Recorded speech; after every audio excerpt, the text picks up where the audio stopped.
आइए, सुनिए,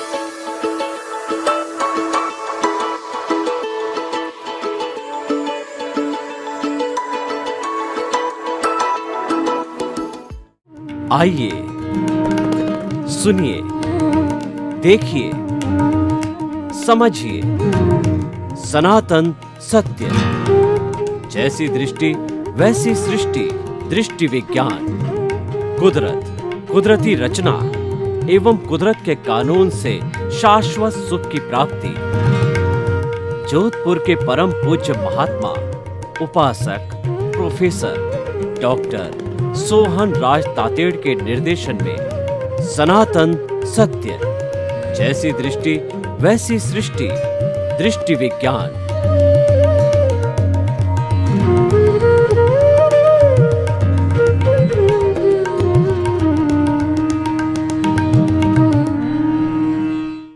भाई और बहनों, मातृशक्ति को नमन। आज का हमारा अति उत्तम विषय है, अपने अस्तित्व को पहचानो। देखिए, दुनिया को हम बहुत जानते हैं, दुनिया को अपनी गज से नापते हैं और अपने को दुनिया की गज से नापते हैं। ये अज्ञान है। अपने को अपनी गज से नापना चाहिए, दुनिया को दुनिया की गज से नापना चाहिए, ये ज्ञान कहलाता है। लेकिन हम अपने अस्तित्व को नहीं जानते, दुनिया को बहुत जानते हैं। और ये एक मानवीय दुर्बलता है कि वो दुनिया को जानना चाहता है। और आजकल जो गूगल बाबा है, उसमें एक छोटा बच्चा 4-5 साल का भी कोई विषय की जानकारी करना चाहता है, जो विषय डालता है उस विषय के बारे में पूरा विवरण आ जाता है, तो उसको अहंकार हो जाता है कि मैं तो सब जानता हूं। लेकिन वो सब जानना तो तब कहलाता है जब आप अपने आप को जानते हो। अपना सुधार संसार की सबसे बड़ी सेवा है। हम दुनिया को सुधारने की खूब कोशिश करते हैं, प्रवचन देते हैं, सलाह देते हैं, लेकिन खुद को सुधारने का जो है परिश्रम नहीं करते। तो आज का हमारा विषय है कि अपने अस्तित्व को पहचानो। अपने अस्तित्व को पहचानने के लिए स्व और पर का भेद जो रेखा खींचनी पड़ेगी। स्व क्या है और पर क्या है? पर है वो जड़ है और स्व है वो चेतन है। ये संसार दो तत्वों से बना हुआ है, एक जड़ से और चेतन से। उसकी हम थोड़ी परिभाषा कर लेते हैं कि जो चेतन तत्व है वही एक ऐसा तत्व है जो कि दुनिया में, ब्रह्मांड में, लोक के अंदर, विश्व के अंदर शाश्वत है। चेतन तत्व को छोड़ करके कोई भी तत्व शाश्वत नहीं है। और चेतन के अलावा जो दूसरा तत्व है सारा जड़ पदार्थ है। जड़ और चेतन में बेसिकल डिफरेंस क्या है? चेतन के अंदर ज्ञान दर्शन होता है। ज्ञान दर्शन ही चेतन और जड़ की भेद रेखा है। और जिसमें ज्ञान दर्शन नहीं होता है वो जड़ होता है। और चेतन पदार्थ होता है वो अनुभूति करता है, फीलिंग्स करता है और सुख दुख की अनुभूति करता है, प्रजनन करता है और ग्रोथ करता है। ऐसी 9 कैरेक्टरिस्टिक जो है विज्ञान ने भी मालूम की और हमारे आगमों में भी है। तो मैं जो बात कर रहा हूं विज्ञान सम्मत है। और जड़ पदार्थ तो पूरा विज्ञान ही जानता है। जो भौतिक विज्ञानी होता है, जो लेबोरेटरी पर काम करता है, उसका उद्देश्य यही है कि जड़ पदार्थ के ऊपर, पौद्गलिक पदार्थ के ऊपर, भौतिक पदार्थ पर रिसर्च की जाए। और वो रिसर्च करता है। और जो अध्यात्म विज्ञानी होता है वह जो है आत्म तत्व पर, अपने अस्तित्व पर, चेतन तत्व के ऊपर रिसर्च करता है और अपने शरीर को अपनी लेबोरेटरी बना करके जीवन भर, जन्म जन्मांतर तक साधना करता। और साधना करते करते वो ज्ञान दर्शन का डेवलपमेंट करते करते वो ज्ञान दर्शन 100% हो जाता है। यानी अनुभव 360 डिग्री का हो जाता है। यानी कि हमारी जागृति एक बिंदु पर हमारे परम पिता परमेश्वर को जो है 48 मिनट तक हम उसका ध्यान कर लेते हैं, अपने अस्तित्व का हमारा ध्यान कहीं इधर उधर नहीं भटकता है, तो ऐसी स्थिति में हम अपने पूरे अस्तित्व को प्राप्त कर लेते हैं। हमें जो स्पष्ट वेदन हो जाता है, हम अपने आत्म तत्व को प्राप्त कर लेते हैं। ये पूरी साधना है, और हमारा जो ये आर्ट ऑफ द विजन कार्यक्रम है, वो साधना का कार्यक्रम है, वो ज्ञान दर्शन के डेवलपमेंट का साधन है। और हम जो है रॉन्ग बिलीफ को समाप्त करके राइट बिलीफ देते हैं। हम ना तो कोई जंतर करते हैं, ना मंत्र करते हैं, न तंत्र करते हैं, न जादू करते हैं, न टोना करते हैं। हमारे पास एक ही सिद्धांत है कि रॉन्ग बिलीफ को समाप्त करके राइट बिलीफ को जनरेट कर दो। उसको कहते हैं आर्ट ऑफ द विजन। और राइट बिलीफ क्या है कि आपने परम पिता परमेश्वर, जिसकी ताकत से आप बोल रहे हो, जिसकी ताकत से खा रहे हो, पी रहे हो, उठ रहे हो, बैठ रहे हो, जो आपका अस्तित्व है वो है तो आप हो, और वो नहीं है तो राम नाम सत्य है। आपको जो है जड़ समझ करके आपको शमशान के अंदर जला दिया जाएगा। तो बेसिक डिफरेंस क्या है? ये शरीर पिछले जन्म के कर्म के भुगतान के लिए मिला है, लेकिन होता क्या है, हम अपने अस्तित्व को भूल करके इस पर पदार्थ के साथ में जुड़ जाते हैं, शरीर के अकाउंट के अंदर जुड़ जाते हैं, शरीर को नहलाते हैं, धोते हैं और इत्र लगाते हैं और अच्छे कपड़े पहनते हैं, सब सुख सुविधा का हम भोग करते हैं और 5 इंद्रियों के जितने सुख है भोगते हैं, और हम समझते हैं यही हमारी दुनिया है। इसका अर्थ क्या हुआ कि हम बहिर आत्मा बन जाते हैं, और कॉमन व्यक्ति तो जन्म जन्मांतर तक बहिर आत्मा ही बने रहता। लेकिन जब उस जीव का पुण्योदय होता है, भाग्योदय होता है, तब उसको सदगुरु मिलते हैं, तब उसको ज्ञानी पुरुष मिलते हैं। गुरु, गु का अर्थ होता अंधकार रूप, मतलब दूर करने वाला। गुरु वह व्यक्ति होता है जो कि अज्ञान रूपी अंधकार को हरता है, मिटाता है, जो है वो हमारे प्रकाश को, ज्ञान को जो है संज्ञा दी गई है, ज्ञान को प्रकाश की संज्ञा दी गई है। एक छोटे से जो है मिट्टी के दीपक को जला दिया जाता है, शताब्दियों का घना तिमिर है वो उसको हर लेता है, क्योंकि वो सौ पर प्रकाशक है।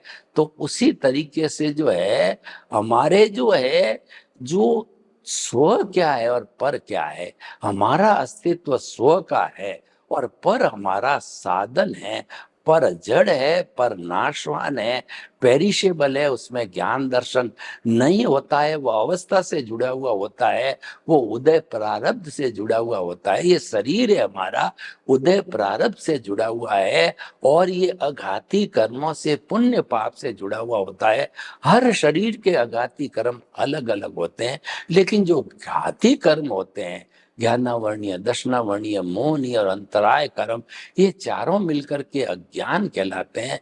बेचारा जो है वो हमारा अंतराय कर्म तो एक रस्सी की तरह है जो तीनों को बांध के रखता है। जब तीनों समाप्त हो जाते हैं तो रस्सी ऑटोमेटिकली खुल जाती है, उसका अस्तित्व नहीं रहता है। तो भाइयों बहनों, ये जो मिथ्या ज्ञान, मिथ्या दर्शन और मोहनीय कर्म है, ये बीमारी है, ये रोग है, ये राग द्वेष है, ये हमारा कार्बन शरीर है, ये अज्ञान है, ये लिंग शरीर है, और ये कर्म रज है।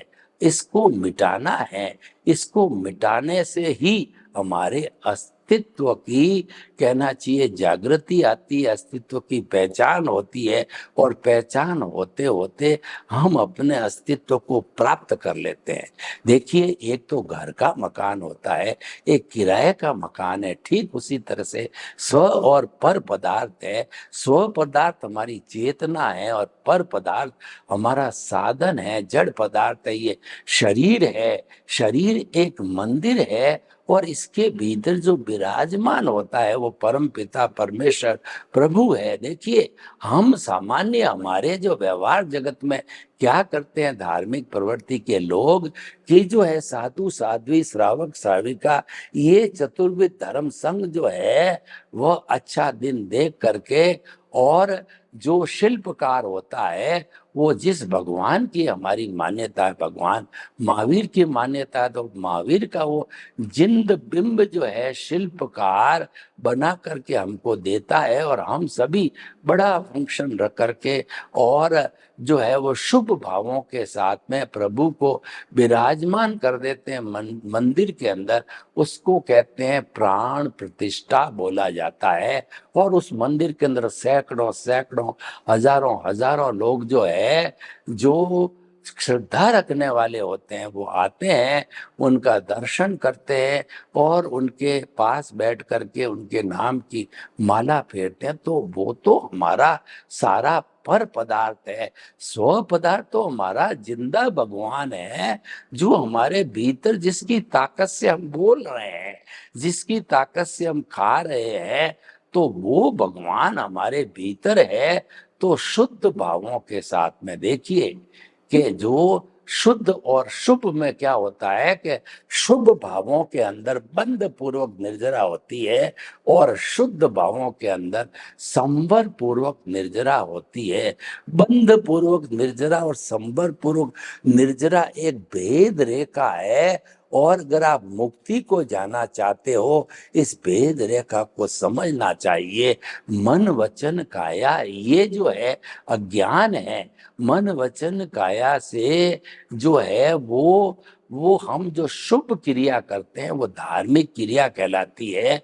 वो बंध पूर्वक निर्जरा है, यानी कि वो हमको सदगति अवश्य देती है, और पुण्य का बंध होता है और निर्जरा भी होती है। तो वो पुण्य का बंध है हमको सदगति, यानी मनुष्य गति और देव गति के अंदर ले जाने वाला। चाहे शुभ गति हो चाहे अशुभ गति हो, दोनों संसार है। ये शुभ गति भी संसार है, वो भी हमको भटकाने वाला है। वो कितना भारी भटकाता है।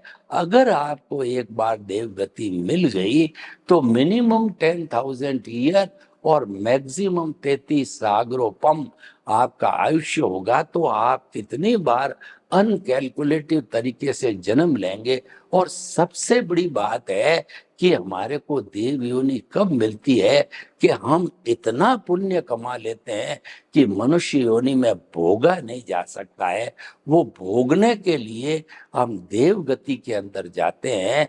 वहां पर देवता 1,000 वर्ष के अंदर एक नाटक देखते हैं, देवियों के साथ में आमोद प्रमोद करते हैं। और सबसे बड़ी बात होती है, वहां पर सम्यक ज्ञान सम्यक दर्शन का डेवलपमेंट नहीं होता है, क्योंकि प्रभु की भजना, हम शुद्ध आत्मा भगवान की भजना नहीं कर सकते। वहां तो केवल भोग ही भोग है। पुण्य का भुगतान है, हिसाब है, परिणाम है, लेना है, देना है, डेबिट है, क्रेडिट है। वहां पर पुण्य पुण्य ही चलता है। वहां पर संवर पूर्वक निर्जरा नहीं होती। लेकिन मनुष्य जीवन के अंदर अगर आप चेतना के पाले में रहते हो तो वहाँ शुद्ध भाव होते हैं, आर्ट ऑफ द विजन होते हैं।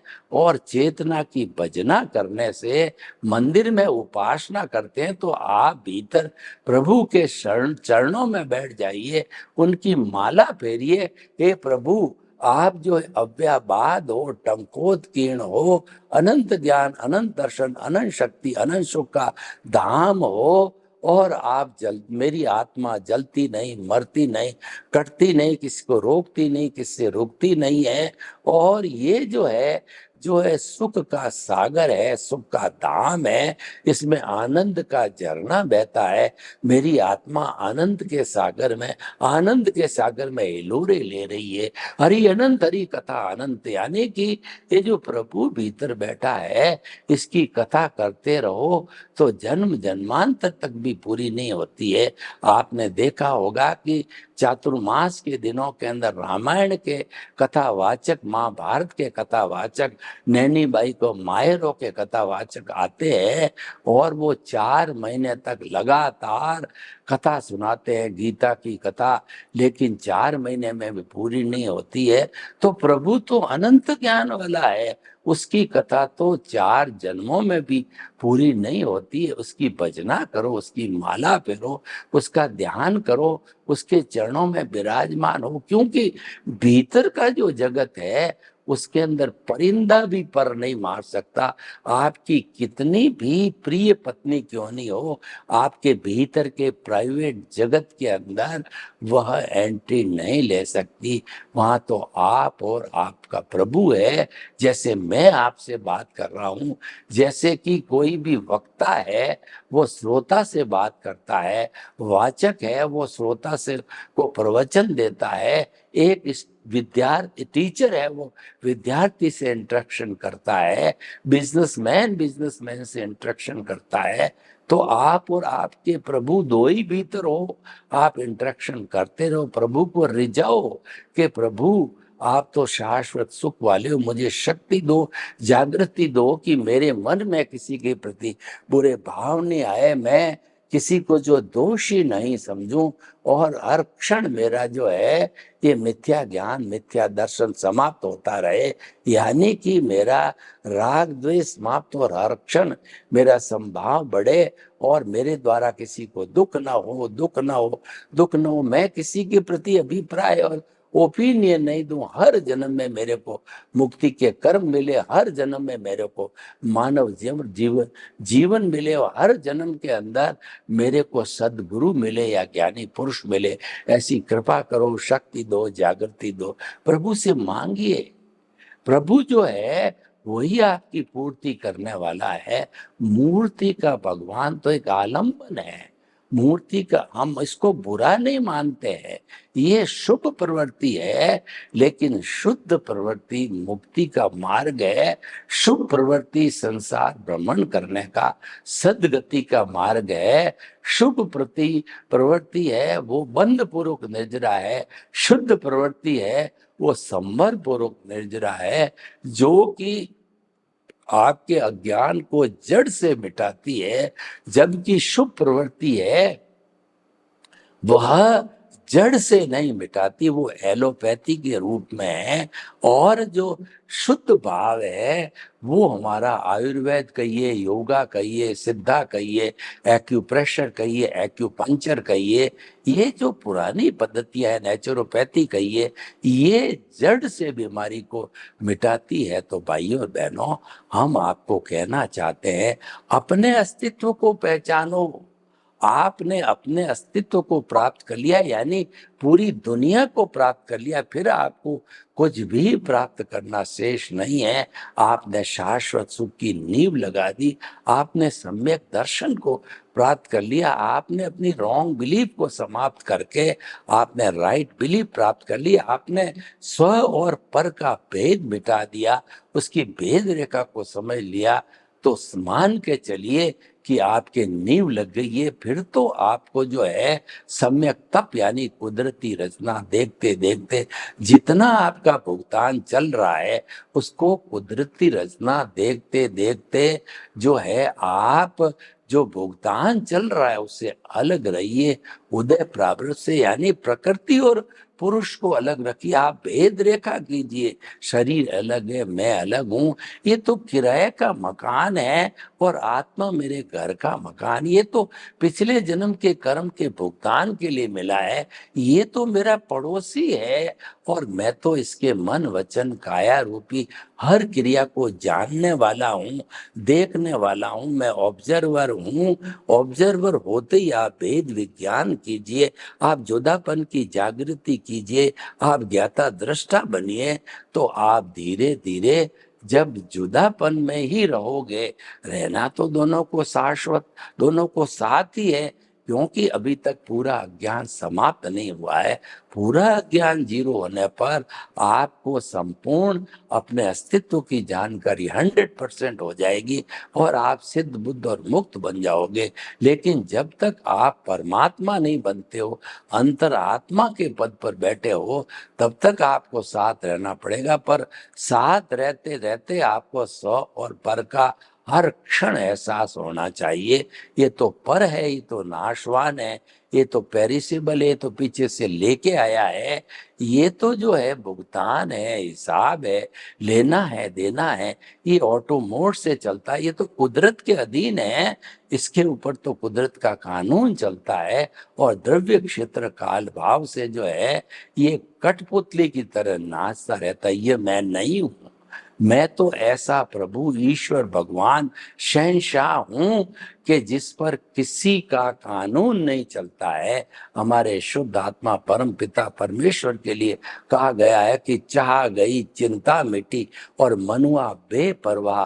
जिनको कुछ न चाहिए वही शहंशाह, जिनको कुछ नहीं चाहिए वही शहंशाह होते हैं। और वो जो होते हैं शुद्ध आत्मा परम पिता परमेश्वर होते हैं, वही हमारा अस्तित्व है। तो अब भी हमने अस्तित्व को पाया नहीं है। अभी तो हमें पहले सम्यक चारित्र को प्राप्त करना है। सम्यक चारित्र का मतलब हो गया हमारे अस्तित्व का स्पर्श करना है। वो कब प्राप्त होगा कि आपकी कुदरती रचना देखने की कितनी तड़फ है और कितना आप कुदरत के कानून को नहीं तोड़ते हो। To err is human. व्यक्ति जो है वो गलती का पुतला हो जाती है, तो आप कुदरत से प्रार्थना कीजिए कि हे माँ कुदरत, मैंने कई बार जो है जो कुदरती कानून का उल्लंघन किया, कि मैंने जो मेरा उदय प्रारब्ध चल रहा है उसको कुदरती रचना नहीं माना और मैं जो है उदय प्रारब्ध के साथ जुड़ गया, तो मुझे क्षमा करो क्षमा करो क्षमा करो। मैंने जुदापन की जागृति नहीं रखी, मैंने भेद विज्ञान नहीं किया, मैं ज्ञाता दृष्टा नहीं रहा, मैं ऑब्जर्वर नहीं रहा, मैंने साक्षी भाव नहीं रख सका। मुझे क्षमा करो क्षमा करो क्षमा करो। तो कुदरत आपको माफ कर देती है। क्यों? तो माँ है, वो तो करुणाशील है। और इस जन्म में रहते रहते हम एक प्रयोग आलोचना प्रतिक्रमण प्रत्याख्यान का भी कर सकते हैं। हमने किसी प्राणी को कष्ट दिया, उसको गाली दी, उसके प्रति बुरे भाव रखे, तो उससे जो है उसकी आत्मा को प्रतीक मान करके और या उससे जो है वो व्यक्तिगत रूप से उससे मिल करके कहिए कि मैंने आपको गाली दी, मैंने आपको बुरा भला कहा, मैंने आप पर क्रोध किया, तो मैं क्रोध के वशीभूत ऐसा किया, मुझे क्षमा करो क्षमा करो क्षमा करो। तो मैं आपको क्षमा करता हूं, आप मुझे क्षमा करो। दोनों क्षमा का आदान प्रदान करते हो तो आपका दोष मिट जाता है। खामे में सब जीवे सब्बे जीवा खमंतु में मिट्टी में सब भुएसु वेरंग मज न केड़ई। यानी कि मैं विश्व के समस्त जीवों को क्षमा करता हूँ, विश्व के समस्त जीव मुझे क्षमा करे। मेरा किसी से बैर नहीं है, मेरा कोई दुश्मन नहीं है, मुझे क्षमा करो क्षमा करो। मैं सबको क्षमा करता हूँ क्षमा करता हूँ। क्षमा भाव है तरने का भाव है, क्षमा भाव है आत्मशुद्धि का भाव है, भाव शुद्धि का भाव है, क्षमा भाव है। क्षमा भाव में बहुत बड़ी ताकत होती है। तो भाई और बहनों, अपने अस्तित्व को पहचानो। हमारे लक्ष्य में अपना अस्तित्व रहना चाहिए। हमारे केंद्र बिंदु पर हमारा प्रभु विराजमान होना चाहिए। तो आपके अस्तित्व की जानकारी अपने आप रहेगी। आप संगति किससे करते हो? To err is human. और व्यक्ति man is known by the company he keeps. आप कंपनी देहाध्यास की रखते हो या कंपनी परमपिता परमेश्वर की रखते हो, तो उसके अनुरूप ही आपके जो है कर्म कटेंगे, आपके निर्जरा होगी, संवर पूर्वक निर्जरा होगी।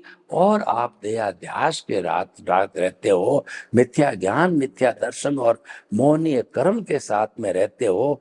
यानी कि आप उदय प्रारब्ध से जुड़ जाते हो, आप मन वचन काया के साथ रहते हो, उसका अपना मानते हो और उसके संचालक मानते हो अपने आप को।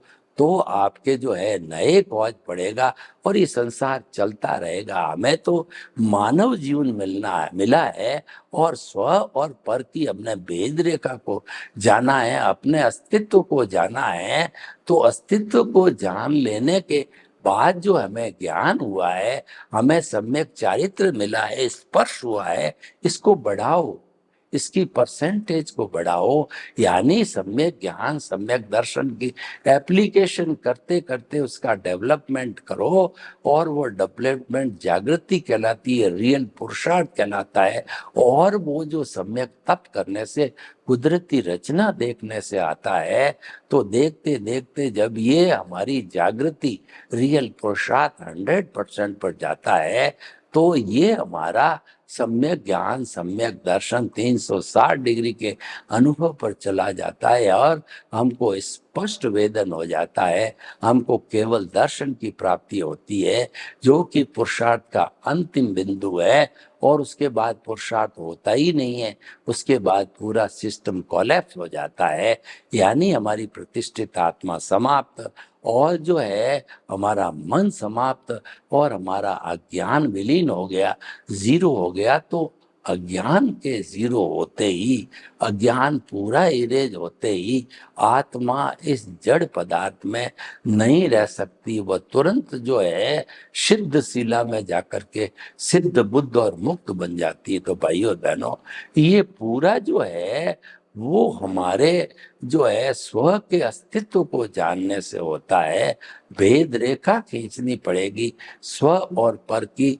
तो स्व का अस्तित्व जानिए, उसके साथ में रहिए, खुद के मकान में रहिए। किराए का मकान असुविधाजनक होता है कि उसको जो है वो उसको बार बार जो है कहना चाहिए कि उसको छोड़ना पड़ता है। 11 महीने की लेखा पड़ी होती है और हर 11 महीने बाद में किराए का मकान छुड़ा दिया जाता है, फर्नीचर टूटता है और हमें बड़ी तकलीफ होती है एक जगह से दूसरी जगह एस्टेब्लिशमेंट करने में, सामान को ले जाने में।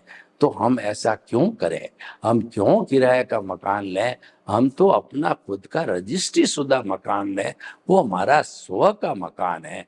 इस तरीके से अपने अस्तित्व को जानने से हम शाश्वत सुख को प्राप्त कर सकते हैं। सर्वे भवन्तु सुखिनः, सर्वे सन्तु निरामयाः। लोक के जीवों को सुख मिले, शांति मिले, आनंद मिले, प्रेम मिले, सौहार्द मिले, और हम सभी अपने अस्तित्व को जानकर शाश्वत सुख की नींव लगाएं। आपके प्रति मंगल भावना। ओम शांति।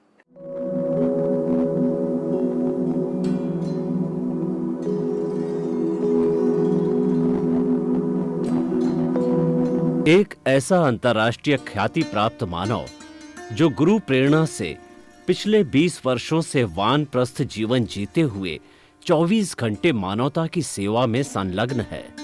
एक ऐसा मानव जो अभी राष्ट्रीय, अंतर्राष्ट्रीय टीवी चैनलों पर 7,500 एपिसोड के माध्यम से सनातन सत्य, आत्मविज्ञान एवं पुनरुत्थान, व्यवहार एवं निश्चय जगत के जीवनोपयोगी विषयों पर हृदय स्पर्शी प्रवचन कर चुका है। उस मानव का नाम है महात्मा उपासक प्रोफेसर डॉक्टर सोहन राज तातेड़। प्रोफेसर तातेड़ द्वारा योग, दर्शन, शिक्षा विषयों पर रचित पीएचडी स्तर के 250 शोध ग्रंथ भारत के 100 प्रतिष्ठित विश्वविद्यालयों में शोधार्थी पढ़ रहे हैं तथा वे सभी शोध ग्रंथ वहां की सेंट्रल लाइब्रेरियों में उपलब्ध हैं। महात्मा सोहन राज ने अभी तक हजारों स्कूलों, कॉलेजों, विश्वविद्यालयों एवं संस्थाओं में सेमिनार, वर्कशॉप, कैंप लगाकर लाखों विद्यार्थियों को योग, दर्शन, शिक्षा का प्रशिक्षण देकर उन्हें सुसंस्कारित किया। डॉक्टर तातेड़ ने भारतीय संस्कृति उत्थान के 4000 से अधिक समसामयिक विषयों पर आर्टिकल लिखकर ऑनलाइन जर्नल, पत्रिकाओं, वेबसाइट्स पर प्रकाशित किया, जिसका उपयोग लाखों पाठक कर रहे हैं। उपासक तातेड़ के 5000 से अधिक आज का सुविचार, आज का शुभ संदेश, आज का मंगल भावना योग आदि चिंतन websites, Twitter, blogger, Facebook, YouTube माध्यमों से लाखों लोग अपना जीवन निर्माण कर रहे हैं। मानवता के मसीहा ऐसे महामानव महात्मा सोहन राज तातेड़ के प्रोफाइल को अभी तक विश्व के 20 लाख दर्शक यूट्यूब पर, 12 लाख गूगल पर एवं लाखों दर्शक फेसबुक, ब्लॉगर, ट्विटर और इंस्टाग्राम पर देख चुके हैं।